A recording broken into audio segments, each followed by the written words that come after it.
Oke, tes 1 2 3. Selamat malam Bapak Ibu. Jadi saya malam ini sempat bikin video baru ya. Cuman mungkin nanti mohon maaf kalau kualitas videonya agak kurang karena seperti yang saya sudah bilang minggu ini lagi agak sibuk. Jadi tapi saya ada satu pertanyaan gitu ya dari kemarin salah satu subscriber yang menurut saya sangat menarik dan bisa sebagai pembelajaran gitu bagi subscriber yang lain. Jadi akan lebih baik kalau saya jawab lewat video aja. Pertanyaannya itu yang ada di layar Bapak saat ini, yaitu kenapa Bandar tukar-tukaran saham. Dan tadi lagi saya pertama mohon maaf ya kalau misalkan kualitas videonya agak kurang bagus karena saya buatnya agak buru-buru dan ini juga sudah malam-malam ya udah jam 11. Sama mungkin nanti akan saya share kok presentasinya di channel research. Jadi pertanyaan intinya adalah kenapa Bandar itu tukar-tukaran saham? Pasti Bapak atau Ibu tuh sering lihat ya beberapa saham yang benernya hanya transaksi tukar-tukaran. Malah mungkin Bapak atau Ibu ada yang nanya gitu ke saya secara pribadi, Pak, saham ini menarik atau enggak? Dan saya malah balas, ini cuma tukar-tukaran, Pak. Saya sih enggak gitu kan. Nah, sekarang pertanyaannya, kenapa sih banyak sekali market maker atau bandar saham yang cuma transaksi tukar-tukaran doang? Di sini ada dua contoh. Yang pertama, bandar yang transaksi itu pakai banyak broker, ini bisa dilihat ada FSFS, BQ, IH, ini cuma tukar-tukaran doang. Ada juga yang transaksinya cuma pakai satu broker tukar-tukarannya. Seperti contohnya di kayu dulu ya sebelum jatuh BQ. Transaksinya besar sekali di BQ. Alasan utama dari kenapa bandar saham itu tukar-tukaran sebenarnya cuma satu. Alasan utamanya. Sebenarnya hanya satu. Murni likuiditas palsu, murni untuk menciptakan likuiditas palsu. Cuman kan jawaban ini kan kurang menjawab ya. Karena jawabannya ya memang sebenarnya simpelnya likuiditas palsu, menciptakan likuiditas. Cuman pertanyaan apa jawabannya karena kurang menjawab, jadi saya buatkan pertanyaan lagi. Kenapa sih harus dipalsukan itu likuiditasnya? Jadi saya punya 3 alasan. Yang pertama, tentu aja repo saham gitu yang sudah saya sering sekali bahas di channel reguler. Hati-hati saham repo, hati-hati saham apa, transaksi tuker-tukeran. Jadi apa sih repo saham itu? Repo itu adalah janji untuk ada dua definisi sebenarnya. Yang pertama itu janji untuk buyback, yang kedua itu gadai. Cuman biasanya secara garis besar sama. Ini saya ada dua contohnya. Untuk buyback itu dulu terjadi di saham Rimo. Pak, saya mau jual saham XX di harga murah nih. Biasanya ada di harga apa? Harganya di bawah harga pasar. Khusus buat Bapak, ngomongnya sih begitu, khusus buat Bapak, tapi nanti saham ini baru akan ditransfer di pasar nego pada tanggal XX. Note-nya itu adalah sahamnya itu nggak dapat di hari itu, tapi nunggu waktu. Itu bedanya. Sama yang gadai saham, contohnya adalah, Pak, saya lagi butuh modal, mau nggak saya gadaikan saham saya ke Bapak di harga XX, nanti saya tebus lagi kalau udah bisa bayar utangnya. Cuman biasanya ini lagi-lagi bohong. Biasanya emang mau exit aja. Biasanya bohong doang itu, ngibul doang itu menambah apa mau ngutangnya. Padahal mah emang mau jualan aslinya. Nah, biasanya biar untungnya tambah banyak bandarnya, sebelum reponya itu dieksekusi, harganya digoreng dulu. Harganya digoreng dulu, tapi transaksinya kosongan. Transaksinya ya cuma tuker-tukeran kayak gini, kosongan. Karena emang tujuannya cuma biar harganya naik dan nanti dia bisa gadai atau bisa repo sahamnya itu setinggi-tinggi mungkin. Karena kan repo itu tadi biasanya harganya tuh dijual di bawah, ditawarinnya Pak mau gak beli di harga bawah pasar khusus buat Bapak, tapi sahamnya baru ditransfer di pasar nego nanti. Biasanya itu catch-nya. Harganya ditawarin harga murah, biasanya dikasih embel-embel ini Bapak doang yang saya tawarkan, padahal banyak sekali yang ditawarkan gitu. Ngomongnya sih buat repo atau buat gadai, tapi emang niatnya sebenarnya buat exit.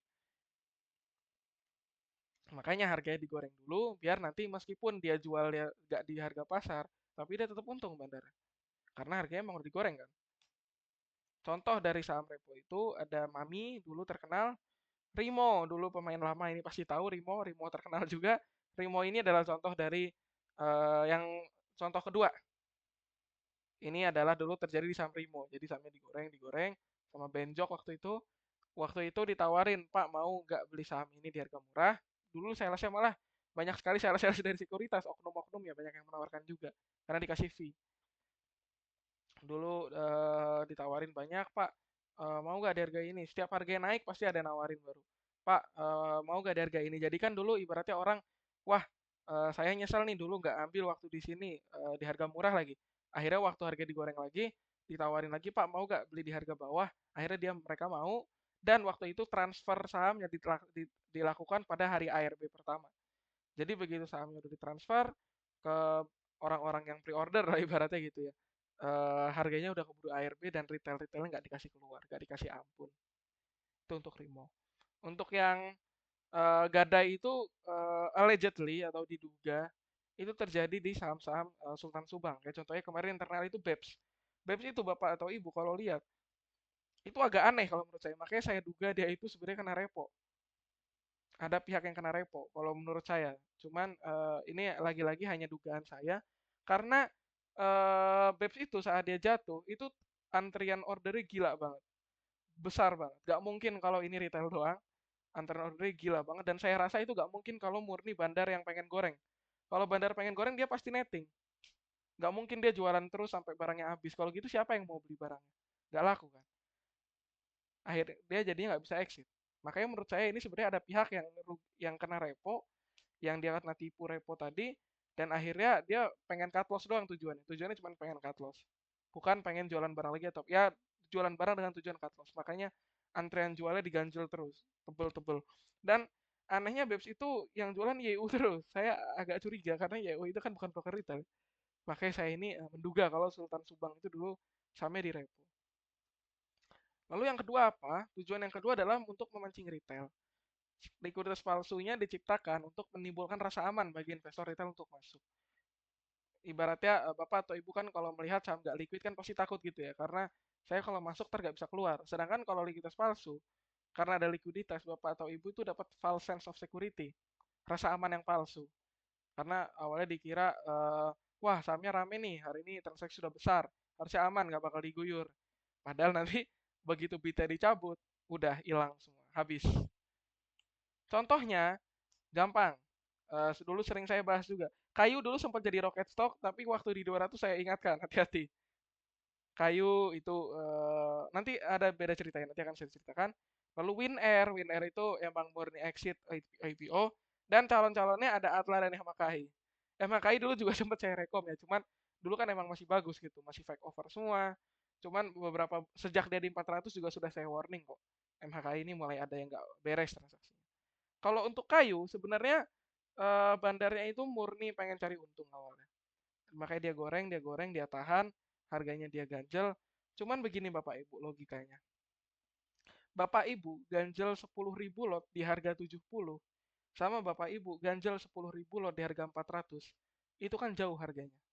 Artinya apa? Bandarnya kalau ada keterbatasan modal nggak bisa ganjel, apalagi banyak yang nebeng, banyak yang nyopet. Dulu kayu tuh uniknya yang nebeng tuh ada asing, ada BK. BK sampai sekarang ikut nyangkut juga BK-nya.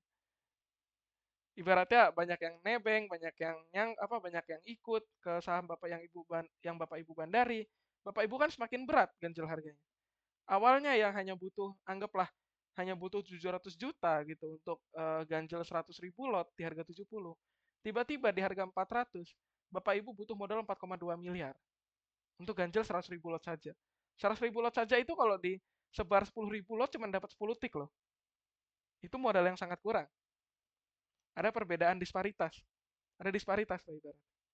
Nah, kalau dugaan saya dulu Bandar Kayu ini nggak kuat. Makanya akhirnya dia cut loss. Meskipun ujung-ujungnya barangnya belum keluar sampai sekarang. Cut lossnya masih sedikit itu.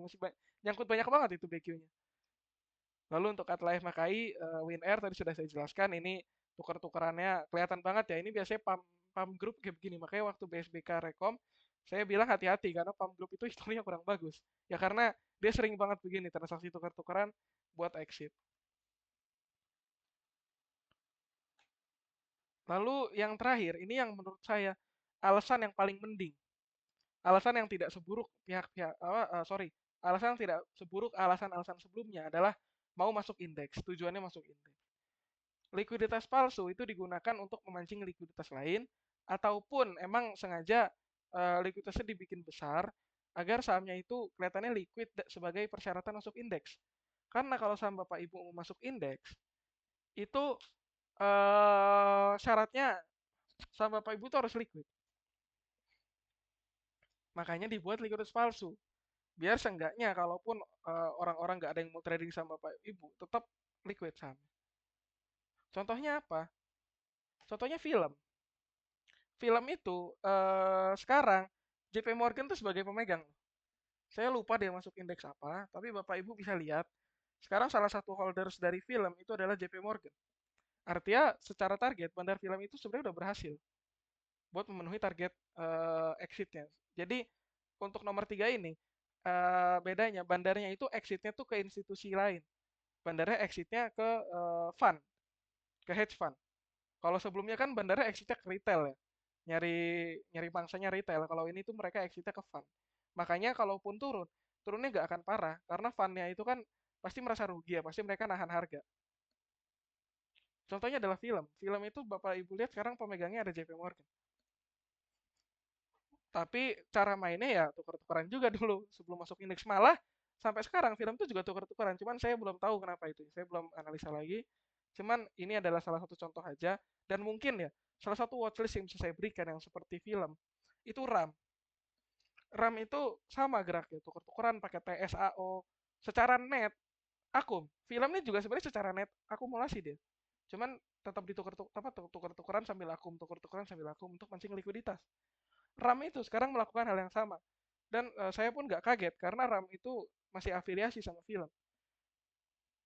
Jadi sebenarnya RAM itu ada potensi ke arah ini juga. Cuman ya time frame-nya panjang, nggak bisa time frame-nya cuma seminggu kayak begini. Pasti lama. Film itu kalau nggak salah hampir 3 tahun baru dia masuk indeks. Lalu ke slide terakhir. Lalu bagaimana kita sebagai investor retail meresponnya? Saran saya yang selalu saya bilang gitu ke kalau Bapak Ibu nanya ke saya saham tuker-tukeran, kayak contohnya kemarin ada yang nanya emkap, saya akan selalu bilang, hindari. Karena ibaratnya secara logika, kalau kita masuk ke saham repo atau ke saham pokoknya saham yang likuiditas palsu, kita itu ibaratnya menyerahkan nasib uang kita tuh ke bandarnya. Karena kalau bandarnya cabut likuiditas ya udah sampai jumpa itu sama uang kita gitu kan. Karena ya udah gak ada transaksi lagi, siapa yang mau ngasih likuiditas di sahamnya kalau bandarnya aja udah kabur. Jadi seperti itu. Saran saya tetap hindari. Cuman kalau Bapak Ibu emang mau nyopet silahkan, tapi ya itu tadi resikonya pasti selalu ada. Do your own research dulu lah ibaratnya. Cuman ya ini likuiditas palsu itu tentu aja likuiditas hilang ya udah bubar. Jadi itu adalah salah satu poin yang paling harus dicermati gitu. Karena namanya likuiditas palsu, kalau likuiditasnya hilang tiba-tiba, ya udah hilang juga duit kita. Jadi mungkin seperti itu. Jadi mohon maaf gitu ya Bapak Ibu kalau videonya agak kurang maksimal karena saya juga buru-buru malam ini bikinnya. Besok saya ada agenda lagi. Eee, Mungkin sekian gitu ya. Kalau misalkan Bapak Ibu ada pertanyaan yang terkait, bisa chat saya langsung. Nanti akan saya bagi PDF-nya agar Bapak Ibu bisa download dan bisa simpan. Terima kasih atas perhatiannya. Selamat malam.